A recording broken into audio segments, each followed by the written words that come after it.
Maka Nabi Shallallahu Alaihi Wasallam belajar berdakwah dengan cara jalan kaki ke Taif 60 km. Coba hari ini siapa orang yang mau jalan 60 km bawa agama? Tidak ada. Ustaz sekarang enaknya pakai mobil, pakai pesawat. Itu pun pengen dijemput. Allah. Kalau udah dijemput tak mau. Nabi jalan 60 km hadirin yang mulia. Bengkak kaki Nabi. Dakwah ke Taif, berjumpa dengan yang namanya kaum Bani Saqif. Nabi berharap agama akan diterima di Taif hadirin yang mulia.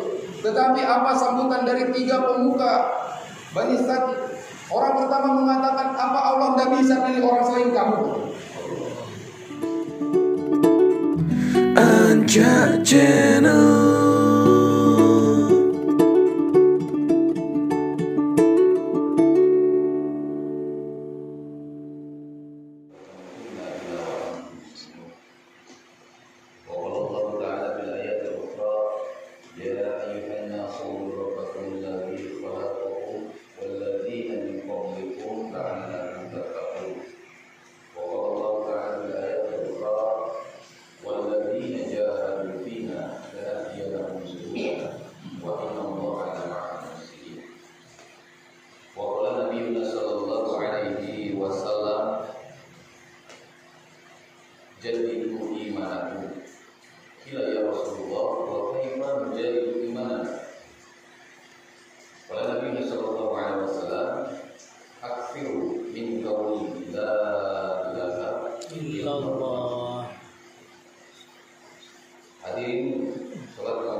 Hendaklah kalian memperbanyak untuk mengucapkan la ilaha illallah.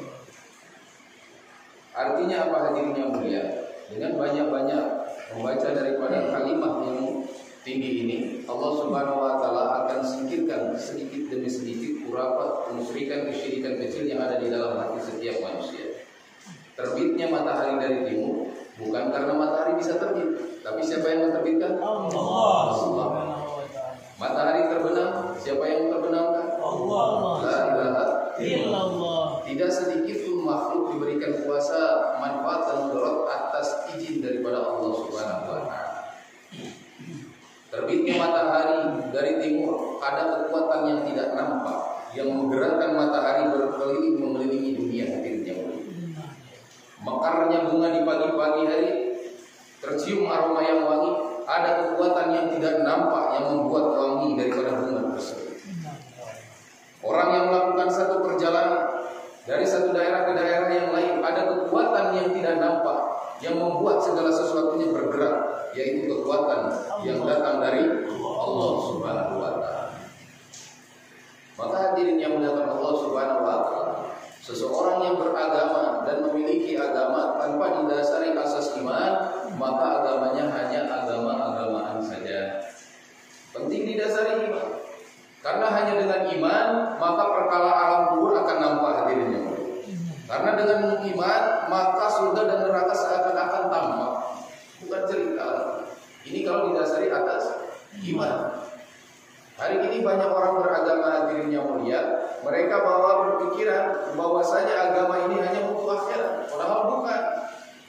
Agama ini Allah Subhanahu wa taala berikan agar setiap manusia ini mudah atas muka bumi ini. Orang kalau menjalankan agama, Masya Allah, akan mudah perkara dunianya. Seperti mau berangkat ke sawah. Kalau menanam padi, apakah rumput ini tumbuh? Tumbuh. Kalau orang Sunda bilang ngaramet, mencabuti rumput-rumput biar padi cepat besar. Kalau bapak-bapak tanam rumput, apakah tumbuh padi? Tidak. Sederhana sekali. Jadi seseorang ini jika dia menanam daripada amal-amal agama, otomatis dunianya akan mengikuti. Abdurrahman bin Auf, Utsman bin Affan, bagaimana tidak kurang mereka dunianya? Karena mereka mengamalkan amal agama secara sempurna, maka dunianya Allah Subhanahu wa taala mengikuti mereka secara ini. Hari ini kita ikuti dunia, agama ditinggalkan. Banyak hadirin yang mulia, banyak orang pergi merantau mencari dunia, sementara sholat ditinggal. Padahal sholat ini awwalu ma yuhasabu bihi 'abdu yaumil qiyamah, sholat. Sesungguhnya amal yang pertama kali akan dihisab oleh Allah Subhanahu wa taala di hari kiamat adalah sholat. Sehingga Nabi sallallahu alaihi wasallam mengumpamakan sholat ini seperti halnya kepala pada tubuh. Ada orang bertamu jam 8 malam, ketuk pintu, assalamualaikum. Datang ke rumah, dilihat dari jendela, Masya Allah, kaget. Ternyata orang tidak punya tangan. Kira-kira mau dipersilakan masuk atau diusir? Disilakan masuk, kasihan, gak punya tangan, malam-malam kehujanan. Kita punya rezeki, akhirnya rasa iba. Dikasih uang buat ongkos, Masya Allah. Besoknya jam 8 malam ada lagi yang ketuk pintu, assalamualaikum. Dilihat dari jendela sama ente, pas dilihat gak punya kaki. Dipersilakan masuk? Karena kasihan. Akhirnya dikasih juga ongkos karena iba. Besoknya hari ketiga ada yang ketuk pintu, gak ada suara salam. Pas dilihat dari jendela ada orang gak ada kepalanya. Mau disilakan masuk? Aneh, bawa ketawa-ketawa. Pasti ngira itu hantu. Orang gak ada kepalanya mau masuk rumah, ngeri kita. Jangankan dibuka pintu, yang ada kabur hatinya. Jadi kalau seseorang, Masya Allah, tidak sempurna puasanya seperti tidak punya tangan. Seseorang tidak sempurna zakatnya seperti orang tidak punya kaki. Tapi seseorang tidak sholat seperti tidak punya kepala. Bagaimana bisa hidup? Sementara yang bisa memasukkan surganya Allah Subhanahu wa taala adalah bagaimana sholat ini sebagai amalan tertinggi. Baik salat saya amali, jika sholatnya baik maka amali seluruhnya akan baik. Kalau sholat baik masuk semua, walaupun puasanya bolong-bolong ditutupi dengan puasa sunnah, walaupun zakatnya bolong ditutupi dengan sedekah, masuk surganya Allah Subhanahu wa taala jika sholatnya baik. Baik pasadat saya amali, jika sholatnya buruk maka seluruh amalannya pun tertolak. Ini hadirin yang mulia, banyak hari ini kita tidak memikirkan bagaimana anak kita, istri kita ini bisa sholat. Sholat apa yang dikehendaki oleh Allah Subhanahu wa taala adalah sholat yang sebenar-benarnya sholat. Dari takbiratul ihram sampai assalamualaikum maka diwujudkan dalam kehidupan sehari-hari. Ini namanya sholat. Sholat itu ada rasanya. Apa rasanya? Inna sholata tanha 'anil fahsya'i wal munkar. Sesungguhnya sholat itu mencegah daripada perbuatan keji dan munkar. 2014 saya berdakwah ke Malang. Malang terkenal dengan apel Malang. Walaupun kecil tapi rasanya manis. Di sebuah toko apel Malang ada toko aksesoris hadirin yang mulia. Pernak-pernik daripada bahan-bahan buah-buahan palsu yang terbuat dari kayu, dibuat untuk aksesoris oleh-oleh dari Malang. Mirip seperti apel hadirin yang mulia, tapi dibuat dari kayu, dipoles, dihamplas, sampai dicat mirip apel yang asli. Kalau bapak-bapak disuruh mau makan, mau nggak? Kenapa? Nah, sama. Apel saja yang tidak ada rasanya kita tidak mau makan, apalagi sholat kita yang nggak ada rasanya hadirin yang mulia. Yang akhirnya perbuatan keji dan munkar masih kita laksanakan karena sholat yang tidak ada rasanya. Jangankan diterima oleh Allah Subhanahu wa taala, sama orang pun, sama manusia pun, orang yang tidak wujud fahsya dan munkar dalam dirinya, orang tidak mau dekat-dekat. Ini orang sholat ke masjid terus tapi setiap hari gibah. Itu sholat tidak ada rasanya. Ini orang datang ke masjid tapi bicarain orang terus. Berarti sholatnya belum sampai kepada rasa yang diinginkan.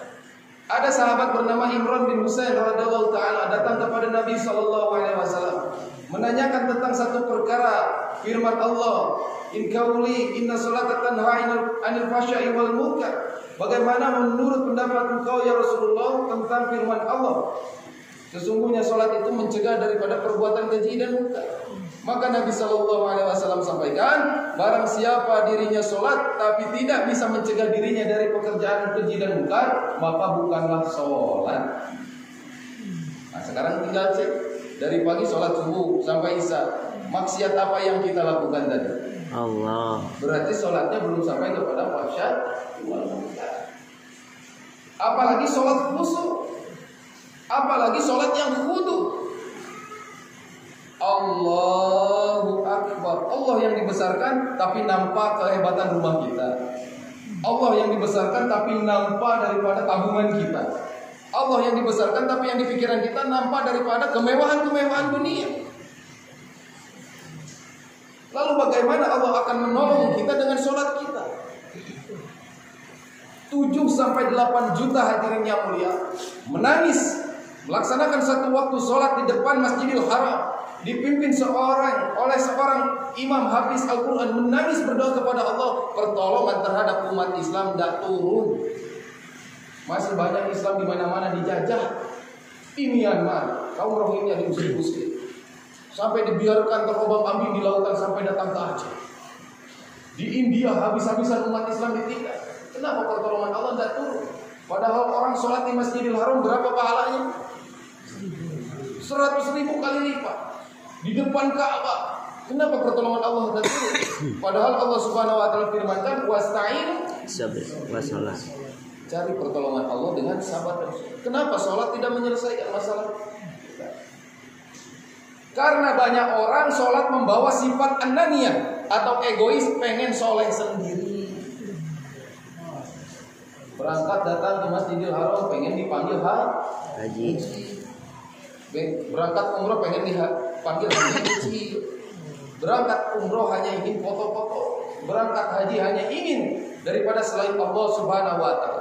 Sifat egois dan anania akan menghijab daripada pertolongan Allah turun hadirin. Allah. Tetapi manakala satu jamaah sholat semua berhajat atas hidayah Allah Subhanahu wa taala, maka para masyayikh katakan jangankan 7-8 juta orang, cukup 313 orang yang bermunajat atas hidayah, maka satu negara bisa masuk Islam. Allah. Sifat anania, perpecahan agama menghalangi hidayah. Ini hadirin yang mulia. Kenapa masjid-masjid banyak kosong? Karena setiap orang sudah dipenuhi hatinya dengan kebesaran dunia. Idza azamat ummati dunia, kata Nabi, nuziat minha haibatul Islam. Jika umatku sudah mengagung-agungkan dunia, maka akan tercabut dari dalam hatinya kebesaran Islam. Kalau sudah tercabut kebesaran Islam, lihat Islam yang Islam disangka bukan Islam, disangka teroris. Allah. Ini karena kehebatan Islam sudah tercabut. Wa idza tarakatil amra bil ma'ruf wa nahya 'anil munkar. Dan jika umatku sudah meninggalkan pekerjaan amar ma'ruf nahi munkar, kata Nabi, maka barakatul wahyi, kurimat barakatil wahyi, terhalang dari yang namanya keberkahan wahyu.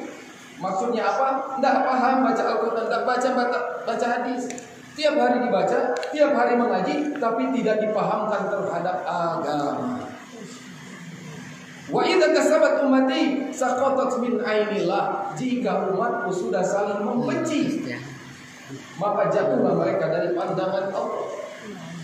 Maka umat Islam tidak boleh saling membenci, saling bersatu walaupun berbeda-beda harapan, walaupun berbeda-beda organisasi. Tapi satu tujuannya dalam dakwah hanya mengajak manusia kepada Allah. Allah ridho.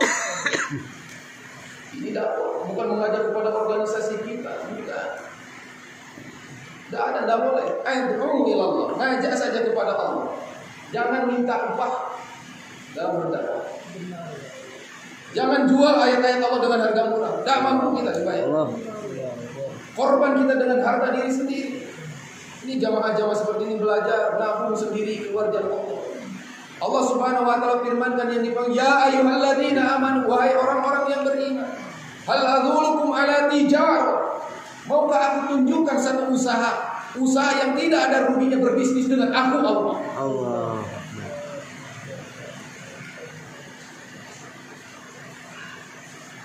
Allah.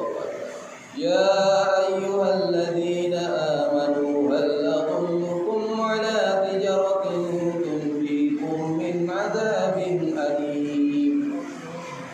Maka kalian akan dilepaskan daripada azab yang sangat pedih. Apa syaratnya? Tu'minuna billahi wa rasulihi wa tujahiduna fi sabilillah bi amwalikum wa anfusikum. Beriman kalian kepada Allah dengan cara Rasulullah dan berjihad dengan korban harta dan diri sendiri.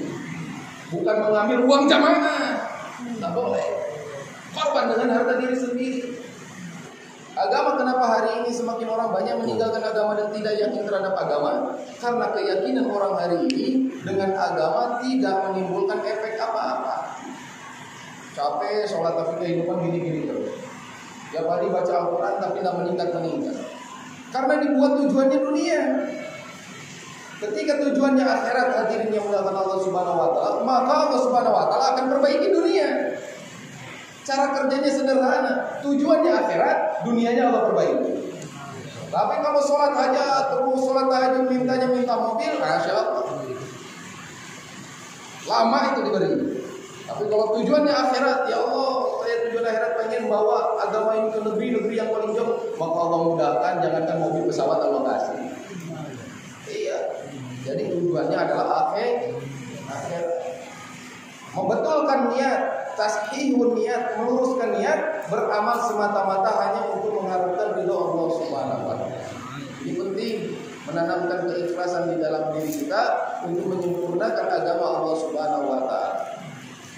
Hadirin yang muliakan Allah Subhanahu wa taala, sempurnanya ini agama, akan tegaknya ini agama, ada orang yang mau hari-hari ini berusaha memperjuangkan agamanya Allah Subhanahu wa taala. Hari ini kita kalau bicara bare, apakah bare akan datang? Nah, harus ada usaha menanam padi, baru bare punya kita. Kita bicara uang penting, tapi kita tidak kerja, tidak ikhtiar, akan datang uang. Sama, agama penting. Usaha menghidupkan nama agama jauh lebih penting. Kalau tidak ada yang menghidupkan usaha, tidak ada orang dakwah ke rumah-rumah, ketuk pintu, assalamualaikum ke masjid, lama-lama agama habis. Nah ini artinya mulia, maksud bagaimana kita ini belajar berhijrah. Kang Yuri kenapa harus pergi jauh-jauh ke Padang? Kenapa tidak dakwahnya di Bogor saja? Seandainya Nabi tidak hijrah ke Madinah, pasti kami berdakwah di Bogor. Mudah, banyak dalilnya. Kenapa harus yang jauh-jauh? Seandainya Nabi tidak hijrah, maka kami akan berdakwah di tempat tinggal kami masing-masing. Nabi SAW risau, Sarirah tertinggi, bingung bagaimana agama ini bisa diamalkan oleh kaum musyrikin. Hari-hari mereka menyembah berhala. Pergi beliau bertahan di Gua Hira, membawa fikir, ditolak habis-habisan. Turun perintahkan Sayyidatina Khadijah, ya Khadijah, sembelih 100 ekor unta. Sembelih, bikin makanan banyak, dipanggil Abu Jahal, dipanggil Abu Lahab, semua pemuka-pemuka Quraisy dikumpulkan. Habis makan Nabi katakan, ya ayyuhan nas qul la ilaha illallah tuflihu. Ucapkanlah la ilaha illallah maka kalian berjaya. Dasar gila kalian. Ditinggalin hadirin jauh. Padahal sudah habis 100 ekor unta. Besoknya disembelih lagi banyak, Nabi buat jamuan makan, dakwah lagi, dicerca Nabi sallallahu alaihi wasallam. Sampai habis harta Khadijah, hadirin yang mulia, untuk perjuangan Rasulullah sallallahu alaihi wasallam. Di tahun beberapa Hijriah ketika Nabi sallallahu alaihi wasallam ditinggalkan oleh pamannya Abu Thalib. Begitu juga istri tercintanya yang senantiasa mendukung dakwah daripada Rasulullah pun meninggal, disebut dengan tahun kesedihan. Nabi langsung ditinggalkan oleh dua orang yang Nabi SAW sayangi, hadirin yang mulia. Maka melihat perkembangan daripada kafir Quraisy yang hari-hari makin merajalela, semakin menindas Nabi, semakin menyiksa Nabi, maka Nabi SAW belajar berdakwah dengan cara jalan kaki ke Taif, 60 km. Coba hari ini siapa orang yang mau jalan 60 km bawa agama? Tidak ada. Ustaz sekarang enaknya pakai mobil, pakai pesawat, itu pun pengen dijemput. Allah, kalau tidak dijemput tak mau. Nabi jalan 60 km, hadirin yang mulia, bengkak kaki Nabi. Dakwah ke Taif, berjumpa dengan yang namanya kaum Bani Saqif. Nabi berharap agama akan diterima di Taif, hadirin yang mulia. Tetapi apa sambutan dari tiga pemuka Bani Saqif? Orang pertama mengatakan, apa Allah tidak bisa pilih orang selain kamu? Sudah kaki capek, pegal-pegal dihina. Datang ke orang yang kedua, saya tidak mau bicara dengan pendusta. Belum sempat sembuh daripada sakit hati Nabi SAW, mereka perintahkan, pergi kamu dari kota kami. Rasulullah SAW berjalan dengan penuh kesedihan, hadirin yang mulia. Dasar memang Bani Saqif begitu jahat. Mereka perintahkan anak-anak kecil memegang sebuah batu. Setiap perwakilan orang-orang dewasa membuat dua barisan, hadirin yang mulia, yang setiap orang memegang daripada batu. Setiap langkah Nabi SAW dilempari dengan batu sampai berdarah-darah. Tidak ada setiap langkah kaki Nabi setiap diangkat maka hujan batu menghujani Nabi. Nabi SAW paham. Nabi itu tinggal angkat tangan saja maka bumi akan dihanguskan. Nabi itu tinggal angkat tangan saja mereka akan dimusnahkan oleh Allah. Tapi Nabi tahan. Nabi rasakan hujan batu terhadap dirinya, hadirin. Mana ada sekarang dakwah yang seperti itu? Ada juga kami ketuk-ketuk pintu diusir-usir. Baru ketuk pintu diusir-usir, baru tidur di masjid diusir. Hadirin yang mulia Allah SWT, Nabi dilempar batu. Mana ada ustaz sekarang dilempar batu? Hadirin yang mulia Allah Subhanahu wa taala, Nabi merasakan kepedihan yang sangat dalam, tapi Nabi mengikat tangannya, tidak mau dia berdoa. Sampai datang malaikat penjaga gunung menawarkan, "Ya Rasulullah, Allah melihat daripada kejadian ini. Allah mendengar doa engkau. Angkat tanganmu ya Rasulullah, doakan untuk dibenarkan ini kau." Aku diutus bukan untuk itu.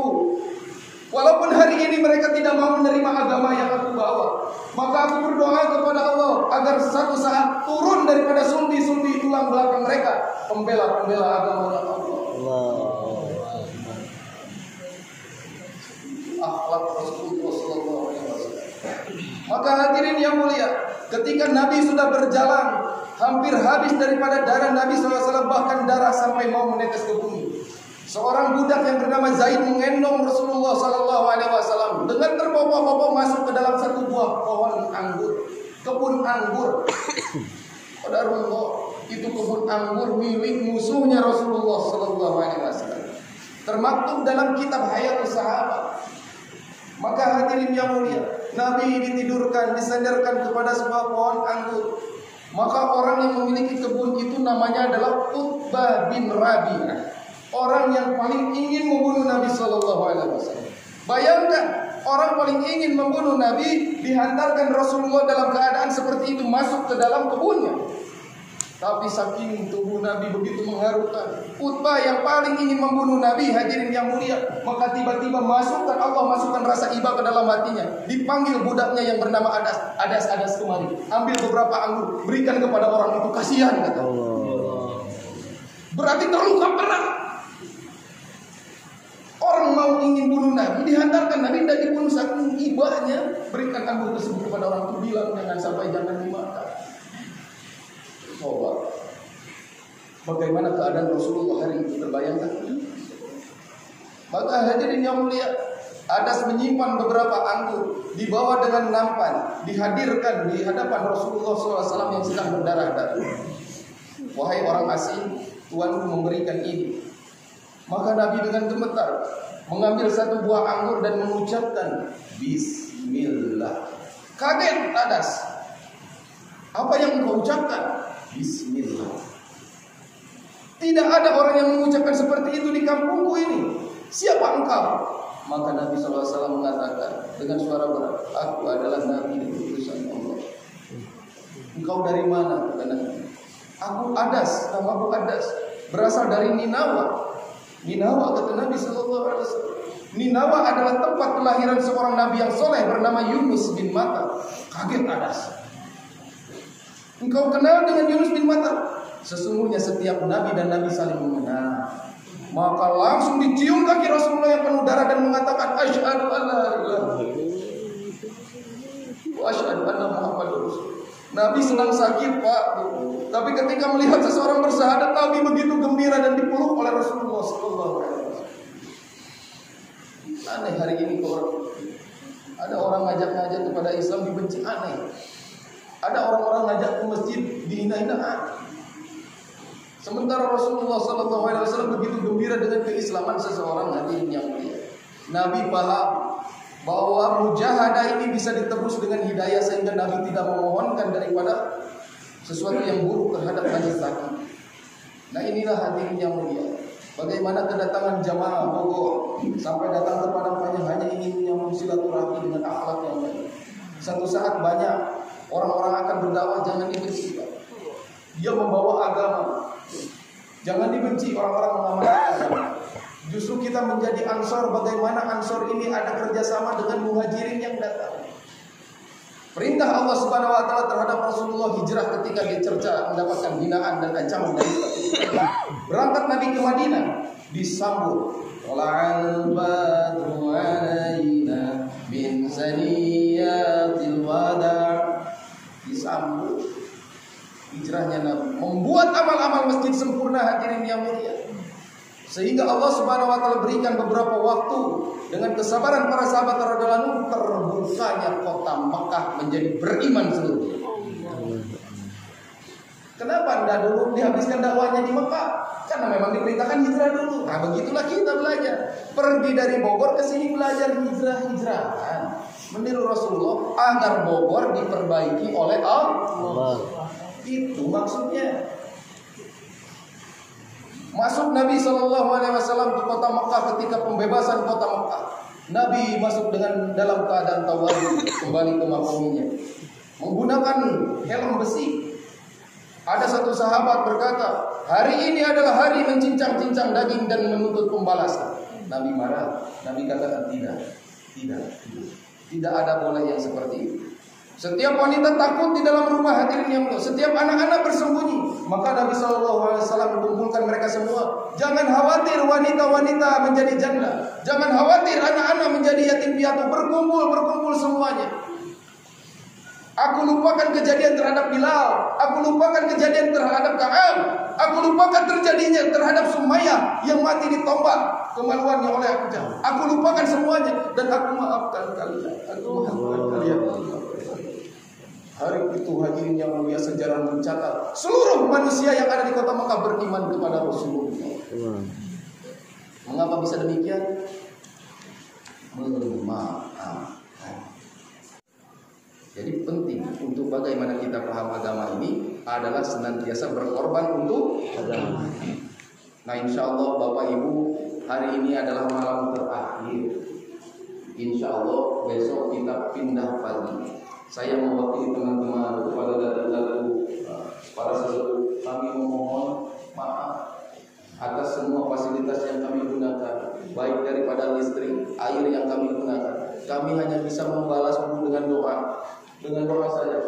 Mudah-mudahan cahaya yang Bapak-Bapak berikan ini menjadi cahaya kelak penerang alam kubur Bapak. Amin. Air yang kami gunakan mudah-mudahan menjadi air teladan yang terus yang diberikan oleh Allah. Kami hanya bisa mendoakan saja. Mudah-mudahan daripada doa Bapak-Bapak, safari dakwah kami selesai 40 hari sehingga Allah Subhanahu wa taala berikan kepada diri kami. Dan Allah ketika Allah Subhanahu wa taala meminta kesaksian, demi Allah saya bersaksi, Masjid Al-Jihad termasuk ansor yang baik yang menyambut kami. Ketika Allah bertanya bagaimana sambutan orang-orang ansor, maka kami akan memberikan persaksian bahwa kami diterima di sini. Dan ini akhirnya mulia, kelak akan ditanyakan oleh Allah Subhanahu wa taala. Alhamdulillah, saya dijumpakan dengan bapak-bapak yang baik dari ini, Pak. Banyak masjid-masjidnya menolak kami, sementara bapak-bapak membuka jalan untuk kami. Mudah-mudahan pahala tahajud kami mengalir kepada bapak-bapak. Bacaan Al-Quran kami mengalir kepada bapak-bapak, kepada ahli wakaf, kepada keluarganya, kepada semua. Kami tidak minta apa, Pak. Tidak pernah meminta kami bersedikit pun bayar. Kami hanya meminta kepada bapak-bapak. Seandainya ada jamaah datang lagi seperti kami, jangan ditolak. Mereka membuat amalan itu mengalir kepada bapak-bapak. Mereka tidak pernah minta bayaran apa. Mereka ikhlas karena Allah Subhanahu wa Ta'ala. Mereka membawa perbekalan masing-masing dan dirinya. Maka mudah-mudahan kepindahan kami ini membawa keberkahan untuk ini kampung. Amin. Saya cinta kepada malaikat karena istri saya kurang mampu. Mudah-mudahan ini jadi puja, jadi saksi kita kelak di akhiratnya Allah Subhanahu wa Ta'ala. Mungkin pertemuan kita nanti ada subuh sekali lagi. Dari asli orang tempatan akan menyampaikan sesuatu terhadap bapak-bapak. Yang mudah-mudahan hadirin yang mulia, pertemuan ini bukan pertemuan terakhir. Sebagaimana hakul muslimin ala muslim khamsun. Hak setiap muslim terhadap muslim lainnya ada 5 kata Nabi SAW. Yang pertama radus salam, mengucapkan salam. Yang mengucapkan salam hukumnya sunnah, yang mendengar wajib menjawab. Kami datang dari Bogor seakan-akan membawa sunnah dengan salam. Maka bapak-bapak wajib nanti datang ke Bogor, silaturahmi kunjungan balik. Bersilaturahmi ketemu di sana, nanti kami sediakan seperti bapak-bapak seperti di sini, Pak. Silaturahmi hubungan terjadi. Mudah-mudahan ini yang akan membuat Allah Subhanahu wa Ta'ala ridho, sebagaimana di dalam Al-Qur'an, wasabiqunal awwaluna minal muhajirin wal ansar walladzina tabauhum bi ihsan radhiyallahu anhum wa radu. Dan orang-orang yang pertama masuk Islam di kalangan kaum muhajirin terdahulu. Dan begitu juga dengan Ansor. Dan orang-orang yang meniru muhajirin yaitu orang Bogor, Ansor orang Maghrib. Radhiyallahu anhum wa radu. Allah ridho terhadap mereka dan mereka beridho kepada Allah. Kan memang itu yang kita cari di dunia. Ridho Allah. Nah, mudah-mudahan sedikit yang bisa saya sampaikan ini ada manfaatnya untuk bapak-bapak. Terakhir mungkin mudah-mudahan nanti ada yang melanjutkan bagaimana amal dakwah ta'lim dibuat di masjid ini sehingga masjid ini nanti jadi magnet. Mudah-mudahan 10 tahun atau 20 tahun kami ada rezeki ke sini masjidnya sudah makmur. Walaupun bapak-bapak sudah sering maaf, mungkin kelak akan menjadi bangkai dalam kuburan, tapi amal-amal bapak akan mengalir kepada orang-orang. Kita tidak tahu meninggal kita kapan. Tapi masya Allah Pak sudah menyediakan waktu. Inilah amal jariah yang akan mengalir kepada. Amin. Mudah-mudahan Allah Subhanahu wa Ta'ala agar majelis ini tidak dianggap lalai di hadapan Allah Subhanahu wa Ta'ala. Kita sama-sama doa panjat kepada Allah Subhanahu wa Ta'ala, semoga Allah Subhanahu wa Ta'ala ridho dengan doa kita atau majelis. Subhanallah wa bihamdihi, subhanallah wa bihamdihi, asyhadu an la ilaha illa anta, astaghfiruka wa atubu ilaik. Assalamualaikum warahmatullahi wabarakatuh. Anja Channel.